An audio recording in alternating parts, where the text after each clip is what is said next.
মূল্যবান হীরা যে এখন গবেষণাগারেও তৈরি করা যায় তা কি জানেন? শুনতে বিস্ময়কর মনে হলেও এখন অনেক ফ্যাক্টরিতেই তৈরি করা হচ্ছে সিনথেটিক ডায়মন্ড বা কৃত্রিম হীরা। এই হীরাকে ল্যাব গ্রোন হীরাও বলা হয়। দেখুন, এই যন্ত্রটি হচ্ছে উচ্চ চাপ ও উচ্চ তাপ দেওয়ার মেশিন।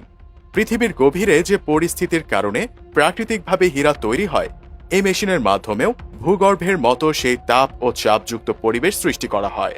এই প্রেসার মেশিনে একটি ছোট ডায়মন্ড সিড বসিয়ে দেওয়া হয়। এরপর সেটির ওপর প্রতি বর্গ ইঞ্চিতে 2.5 মিলিয়ন পাউন্ড চাপ প্রয়োগ করা হয়, আর তাপমাত্রা থাকে 2200 ডিগ্রি সেলসিয়াস পর্যন্ত। কার্বন অণু ক্রিস্টালের মতো হয়ে সেই ডায়মন্ড সিডের চারপাশে জমে গিয়ে বড় আকারের হীরা তৈরি করে। এই হীরা প্রাকৃতিক হীরার মতোই, এবং এগুলোকে প্রাকৃতিক হীরার মতো করেই জুয়েলারি তৈরির পাশাপাশি যে কোনো কাজে ব্যবহার করা যায়।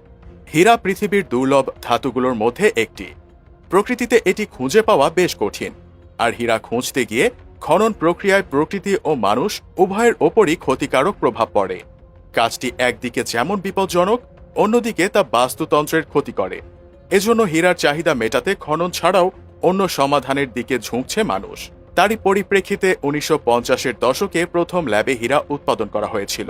সময়ের সাথে সাথে ল্যাব